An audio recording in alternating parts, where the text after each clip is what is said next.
Welcome to the Knowledge Boy Chronicles. I'm Dean Warrington, and in this podcast we dive into the journeys, techniques and experiences behind studying the knowledge of London. And in today's episode we have Stephen Shine.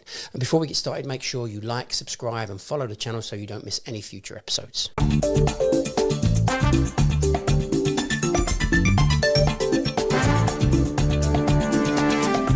Taxi! Stephen Shine, welcome to the Little Wizam podcast for knowledge students. I think you've got a hell of a story to tell us today. First of all, tell us a little bit about yourself. What was you before you wanted to become a taxi driver? So my last job was actually with TFL. Oh, really? Yeah, as a bus driver. Yeah. I lasted in that for about 3 months as the actual driver. Yeah. I was driving 390s from Archway to Victoria.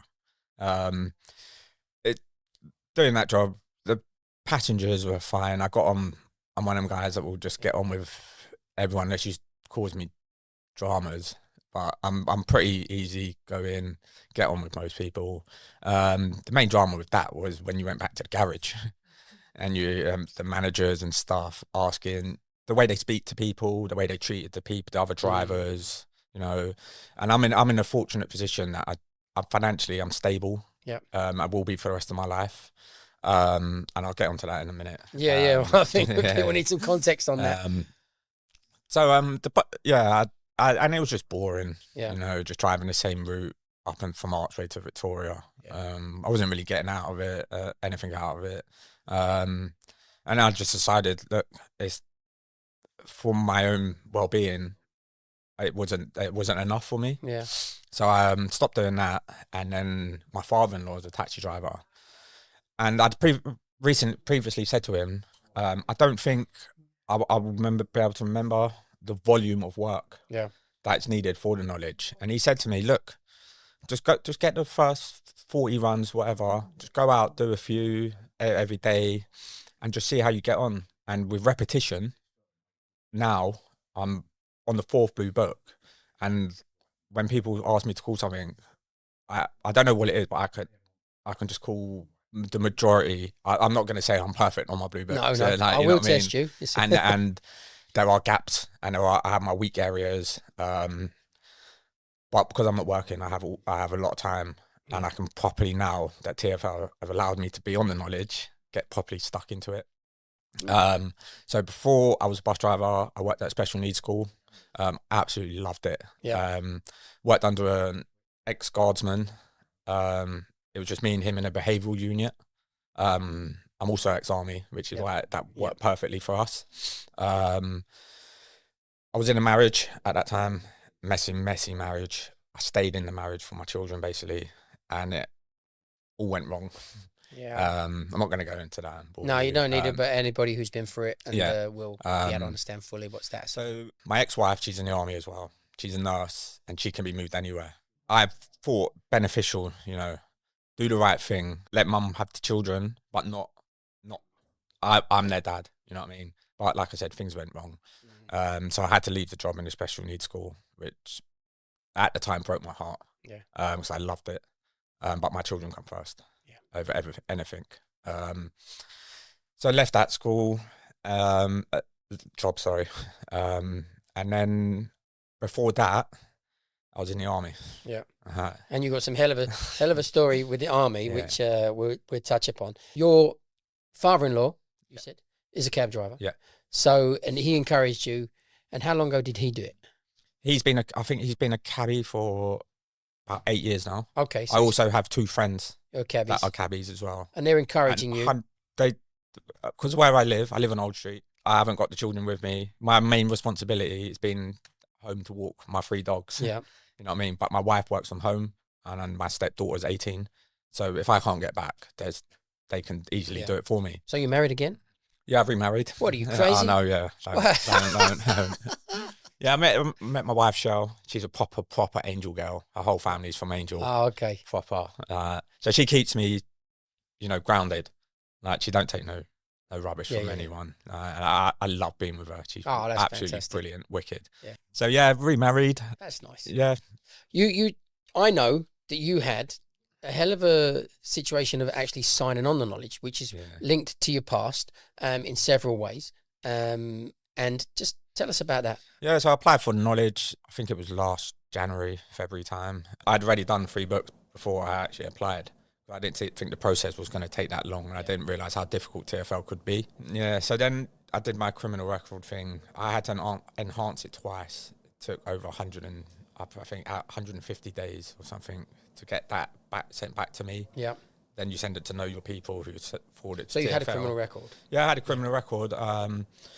So when I left the army, with the marriage gone wrong, I hold my hands up and I take it all on the chin. Everything I did is my responsibility, you know what I mean? But I was struggling with PTSD. I wasn't medicated properly. So maybe people should know about it. I mean, so when you left the army and this criminal phase started, you already had lost your leg in Afghanistan. So in 2007, I'd driving a 65-ton main battle tank, leading a convoy. Very fast, but no one else in front of me, front line. I accidentally drove over two roadside bombs. You say accidentally? Yeah. Which does it mean there was a way of avoiding the accident? But yeah, because we had electronic countermeasures, we had things in place that potentially could have set off that device, but the way they had done it and used the command wire, there was no way of the electronic countermeasures actually detecting it was there. Yeah. So it's just unlucky, you know what I mean? So you was in a tank? I drive, the Challenger 2, the biggest 65 tons. So how big was the IED then? It was 2 of them. So they dug the road up and put a metal tin in the road and then crossed the 2 IEDs. So when they hit whoever, crossed over. Normally in a tank, when you've got the hatch open, you'll sit upright in the position we're in now. But then you're from here, your neck and your head is exposed. So a couple of weeks before my incident, someone got sniped through their throat because they were exposed, their head was exposed. So then from then on, you have to have your hatch closed and then inside the tank. You're basically lying down, in a lying down position then. So luckily I was, because the one that was going that way went across me. So obviously I didn't know at the time. It went through the wall of the tank and out through the tracks and then through the extra armour, which is about that thick on the side of the tank. How does it get through that armour? They're just so powerful. It's called an ejective form projectile. Right. And it just forces its way through anything. The one that hit me went through the drain plug under the tank. Now I say, this guy, what a shot. What a shot. No bigger than that, if you can see it. Got through, came through my accelerator pedal, took my right heel off, went straight through my left knee, and because the hatch was closed, there was no way for it to escape. So it just ricocheted across me. My right leg I've got injuries from the sole of my foot up to here, somewhere here, where I got burnt as well. Missing my right calf, got plates, hundreds of bits of shrapnel throughout my leg. Luckily, my mates got to me and tourniqueted me rapidly. I lost 20 pints of blood in 45 minutes. I think the body holds on average 8. Yeah. So when they were putting blood into me, it was coming out of all the holes that were in me. My fingers, the only injury I knew of at the time, because I admit I was too scared to check my legs. I didn't want to know, was that two of my fingers had been blown off at the top, because I tried to open the hatch and then I looked and I was like, oh God. And my fingers are gone at the top. Jeez. Not knowing about anything else. They got me out of the tank, basically saved my life. How rapid they got me back. 45 minutes. Oh, you'd have been dead. 20 years ago I would have been dead. Yeah. The stuff they can do now is amazing. So they got me back to the field hospital. I was in a coma. Woke up in Birmingham and my mum was there. And I was like, imagine coming out of coma and my mum's there. And I was like, Mum, why are you here? And then they just put me back to sleep. Yeah. They were like, yeah, he's not ready yet. Next day, took me out of coma. My mum and my friend was there, one of my mates, and he's a paramedic. He said to me to look down at the sheet. I think that was the easiest way. I don't think he wanted to say. Yeah, just get rid of it. And I looked down and you could see the sheet, but there was nothing there where my leg would have normally been. So from then on, I knew I'd definitely lost that leg. But that wasn't my main worry. My main worry was my... Dental. Yeah. At that time, I didn't have kids. I was only 23, so I was still quite young. Yeah. A whole life ahead of me, and I was just distraught. You just lost the top 8 inches. That was all it was missing. Of the 30 inches, that was it. Yeah. But yeah, from then on, I was in hospital in Birmingham for 3.5 months. So this now is, I have a stump. Yeah. So I had a tube coming out of that, clearing everything out, and in the back of my right leg, where the calf was, that's missing now. Yeah. Another tube to clear out all that. Had over 100 staples in my foot on the different wounds around my foot. Plastic surgery all over my. But I had burns here, burns under here, my chin, all where they skin grafted me. Just went to. They had to do it though, so Yeah. it's just part of it. And like I said to everyone, look, I volunteered to do that job, and I absolutely loved it. Because even after I got injured, I went back to Afghan. I went to Afghan for 5.5 months. Yeah. I knew I couldn't go frontline. I knew I couldn't fight. Yeah. So I went to Bastion, made a little contact up the flight line, an American guy who I had a quad bike out there with a trailer. So that was my job in the main camp, basically going to places, sorting things out. So when they're out, get that stuff out to them. Yeah. You know what I mean? What they needed. Logistics. Yeah, basically, it wasn't what I joined the army for. And being out there made me realise I can't do this anymore, because they were going out 3 weeks at a time for whatever it was, coming back, you know, absolutely filthy, long hair, big beards. A couple of them with GoPros or whatever. I'd seen what they were getting up to, and I was like, if I can't do that, I don't want any more of this. So I'd done that tour with them. I don't really say that as a tour because I didn't fight in it. You know what I mean? I got my medal for it and stuff, but from what I did to what they went through, they're the guys that should be getting a recognition for it, not me. And just because I got injured, it doesn't mean that they didn't go through what I went through. I got to go home a little earlier. Also, it set me up, because I had my own insurances. I took out my own too before I went. It set me up financially. Yeah, but you didn't do it on purpose. You know, some days I think to myself, you know what? I'm actually quite happy this happened to me, because I see what other people are going through here now. And when they're applying for things and stuff, when I apply for something, it doesn't take long for it normally just to be pushed through. And if I get refused something, I have enough like ammo from my past. And because I have messed up in the past, but I take that on the chin and I accept full responsibility for it all. Yeah. You know what I mean? And it set me in a good way now.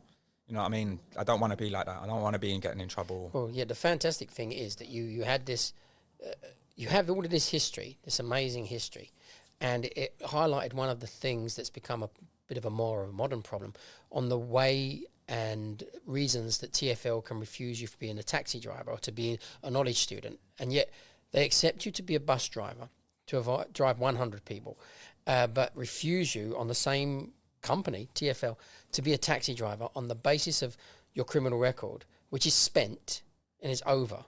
And you have been fighting for this country and paid a price that most people don't want to pay that price.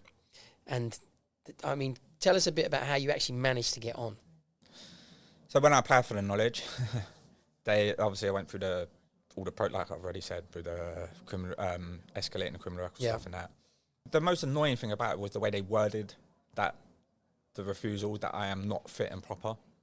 Not fit and proper. Yeah, I'm not fit and proper person to drive other people around they London like that in word. A cab. And when I put that out to everyone, like even when I told my mum, my dad, everyone that don't know about TFL or the cabbie trade and stuff, they were all like, but you drove buses. You drove the 390 from Archway to Victoria through central London. Yep. Then they didn't have a problem with that. No, but you weren't fit. You were fit and proper, but you're not fit and proper. And this is when we went for the appeal. I went. Trevor from the UCG. Trevor and Karen have been absolutely amazing. Trevor Merrills and Karen. Karen, yeah, absolutely amazing. From the day I met them, I knew that they were going to do everything. Because what Trevor told me as well about what the UCG were prepared to do for me, after just meeting him once, I was a bit like, I said to him, no, I can't take that much help. You know what I mean? I'd rather we just go through the process to get this appeal done. And then if they said no, I was at the point then, if they said no, just call it a day. And I'd rather the UCG then spent money on other knowledge students and getting, you know what I mean? Because I don't want it to be about me, you know what I mean? Just because of what's happened to me and stuff. I know people are interested in me and my story and stuff. But then there's other guys that are on the knowledge that deserve as much help as I do. Like my friends from the army. You know what I mean? Just because they didn't get injured doesn't mean they don't deserve that same recognition that I get. Got the appeal, so I had to go up to TFL, sat with Trevor, and every time Trevor talks about me, I'm not gonna lie, he literally wells up, and it gets to me because I don't want to see people getting upset because for me, you know what I mean. And I know he's a really patriotic guy, Oh, he's super So, passionate. and I never met Trevor before. Mm-hmm. You know what I mean? Had one meeting before the appeal, and they said to me, just leave it with us. Just send us the paperwork that we asked you to send us, and leave it with us. Wouldn't take anything, didn't want nothing off me. So went up to the appeal, and I kind of felt sorry for the TFL guy behind the other side of the table, because he was a bit like, I think he was embarrassed. I had two character references, one from a colonel that I drove for, Yeah. who's still in really close contact with me now, and a guardsman who I worked at with the special needs school. So I got character references from both of them, which were gleaming, and I just left them to write them themselves. I didn't have any info or nothing in it. When they sent them back, I actually cried. You big baby. Yeah, I know. So then on the appeal, like I said, they with the bus driving and because my record before that 4 year where I was really, really struggling, and I didn't want to ask for help because I didn't want to burden people, you know. So before that and after that, so for the last 8 years, I've been completely clean. Yeah. I've cleaned up when I say I don't drink anymore, I'm not going to lie. I drank my wedding night, and I think I had one night over Christmas. Yeah. But I was at home by 10 o'clock because I wanted to go on my bike the next day. And you said you think he was embarrassed to this guy at TFL. You say he was embarrassed because your case was so it was bad? Because you could just see everything. But before, like I said, that 4 year period where I did mess up, there was nothing. Then I have that little block where it's was diagnosed with PTSD, medicated. When I left the army, the week leading up to leaving, being medically discharged, they medicated me. Wasn't explained what it was, what to do with it. So then when I was committing like offences, I would go to my doctor, who was ex-army at the time, and he would just bump my dosage up. And he would say, you go to court with that, they're not going to touch you. You know what I mean? With your PTSD diagnosis and stuff. So at the time, I was like, oh yeah, I'll go to court. And I thought I won. Free to do what I want. Yeah, you know what I mean? And then I just stopped thinking of consequences and later on down the line and stuff. You don't think, oh, I didn't plan in 2026 then to be a taxi driver. So I didn't know this was going to come about. Because I had 8 years clear, I'd actually forgot most of the offences that were on there. And they've all just been outside a pub, paralytic. And I had an argument or a row with someone in the pub. They've called the police. The police have turned up. I'm not having none of it. You know what I mean? No one could touch me. No one could do anything to me. And it's just escalated from there. Yeah. But then, like I said, I had to sort myself out. Yeah. And last 8 years, I've been completely normal. Yeah. Steve, how old are you now, Steve? I'm now 41. 41, okay. Yeah, so I'm getting on a bit now. So it's time to I just want now a career where it's on me. I work when I want, don't work when I want, don't have to answer to a hierarchy. Yeah, it's the perfect for that. And so why not? We have to say a massive thank you to the UCG, Trevor Merrills and Karen, because honestly, they're unbelievable. I was advised to go to the UCG for this matter, and I couldn't have done anything better, honestly. And as far as Trevor and Karen are concerned, they are on it. When they're on it, they are on it. And it's good to see. Let's get back to the knowledge aspect now then of where you are now. So it's nice. Everybody who comes on this one generally would call a blue book run. So is there a blue book run you find really difficult? Any particular one? I've got 10 to 15 of my own list where when I'm going through the blue book, because I go through them, I put them on random, and then so random book 1, and once I finish that, random book 2. Then on to random book 3, because I'm not on the fourth book yet. Let me cover something about the random aspect. The random button is not really a good idea. Okay. And this is why I'm here. Yeah. For the person that knows to tell me. People use the random button. We put it in there because people request it, and I know that they think, oh, I wish I'd call them random. Calling the blue book runs randomly does nothing but slow you down. Okay. So I will call all the runs perfectly well, but every time you hit me with a random one, I have to quickly think which one's this, and I get into it slower, and I kick off slower. Whereas when it's in exactly the correct order, you just bosh, and you can go through quicker. Yeah. And all the blue book is that recital of going through it quickly for the language, for the sequences, for the lefts and the rights, and for what works. Point to point is as random as it gets, which follows afterwards of us thinking of a route and literally thinking of everything about it. So randomizing your Blue Book runs, all it actually achieves is slowing that actual revision process down. So there's no need for it. See, I thought it was the other way around. I thought going through it in like the order, it would make it too easy because you kind of know what's coming. You want it to be easy. Okay. Not knowing what's coming, literally, you could hit me with any run and I'll say, okay, okay. All that little few seconds I've just used up, I wouldn't have used up. I just need to work out which one it is. Calling Blue Book is not difficult, but calling it and getting it done as fast as possible is the process that you're trying to do there. I've seen the videos. I've watched the videos and stuff. But so that's exactly why I'm here. Okay. If you can tell me the hardest, what I'd like to try and do is see if I can help you get better at one of the runs that you're not so good at. Struggle Southeast. Southeast is a weak area. Is there a particular run that goes somewhere? So there's Sunny Hill Road. So one of the runs that you've been struggling with is Sunny Hill Road to Honor Oak Road. Give me your best shot to see how you call it now. So it would be leaving the left Valley Road, forward and right Knowledge Road. Left York Hill. Left York Hill. I want to point out some things as we do this. So you paused, and I'm your partner. I give you the road. There's no point in me sitting there letting you think about it. So if you've got, if you've got the wife who's doing it with you, just as soon as you pause, tell her, just tell you, it. But don't carry on. You are slightly slow on the first 3 or 4 roads, whereas if you carry on, you'll still be slow. So what you immediately do is, I've told you it was York Hill. Yep.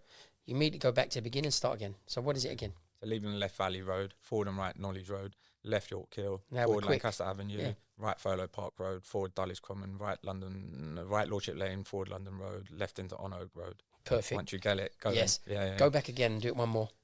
So leaving the left Valley Road, forward and right Knowledge Road, left York Hill, forward Lancaster Avenue. Lancaster Avenue, right Furlough Park Road, forward Dulwich Common, right Lordship Lane. Lordship Lane, left On Oak Road. No, left forward London Road. Forward London.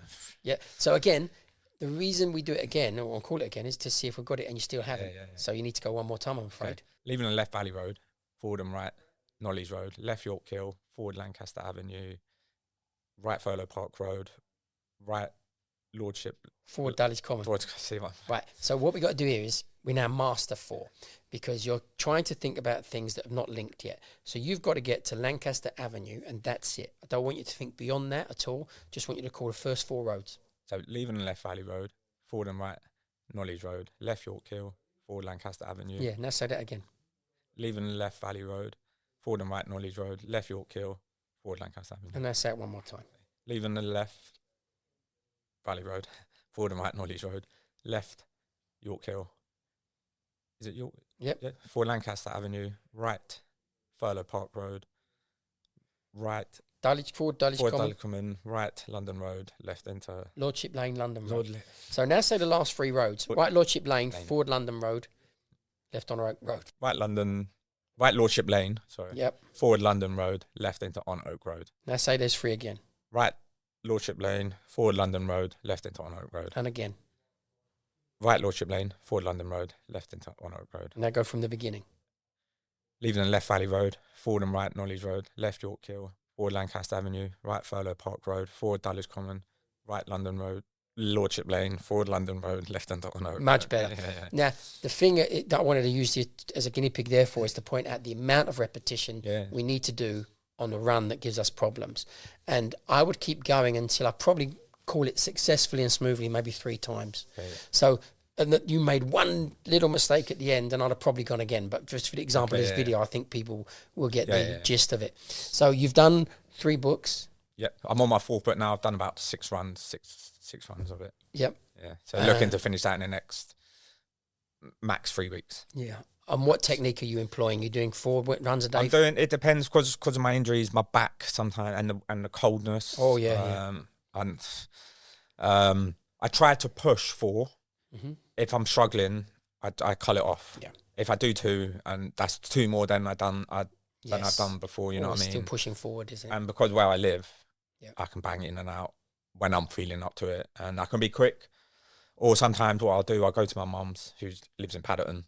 If I'm going, because today I've got to go down to York Circus. Yeah. So I'm going to pop into my mum's, hang a TV for her, and then crack on, do a couple of runs out that way, and then it's bringing me back in anyway. Yep. So I'll just do as far as I can get back in, cull it off, go home. And when you're driving each run, are you doing the technique 4 roads at a time, or are you doing something else? Yeah, what I do a lot of the time, it depends on if I'm doing 4 runs, every single run I stop. Yeah. And I'd get off the bike because I need to move around a little bit. And then that just gives me the time of either going through the run as much as I can to try and remember it.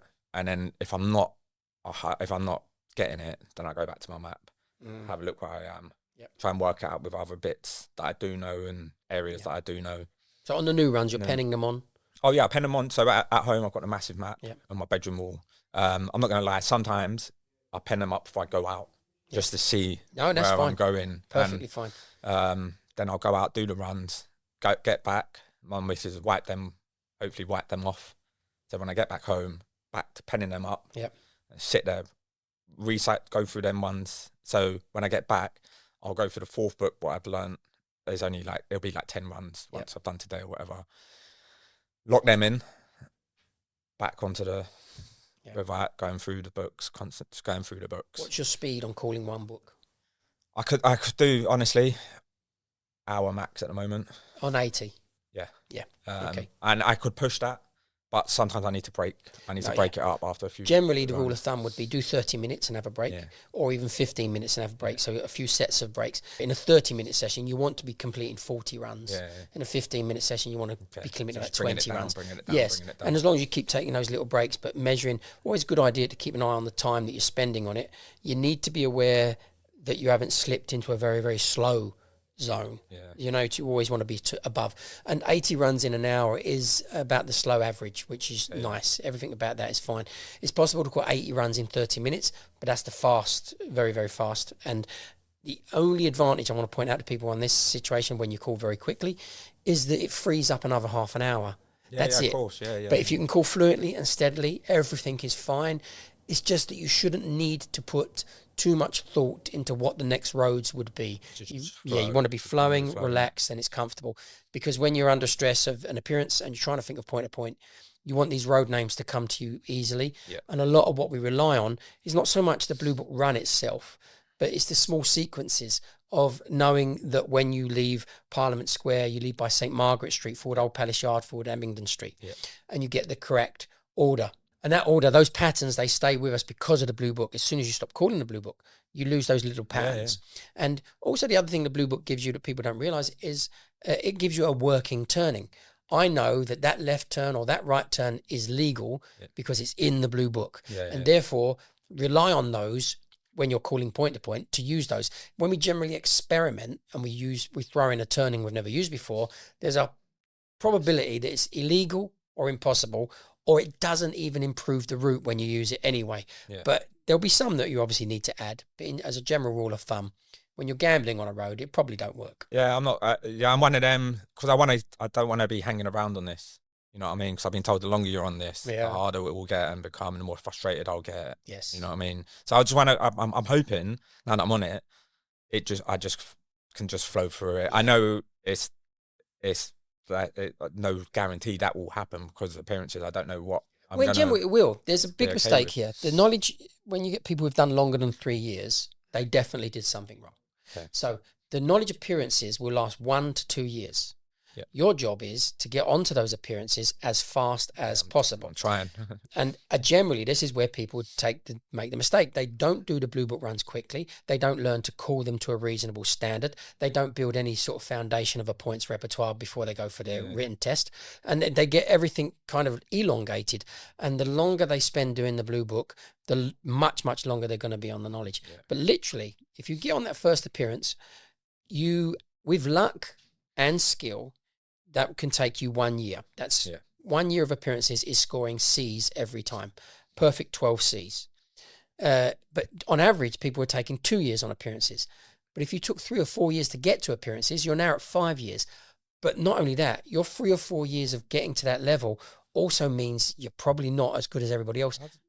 How does it take 3 or 4 years to get onto appearances? There's tons. You'll be surprised. Watch out, you'll be me now. No.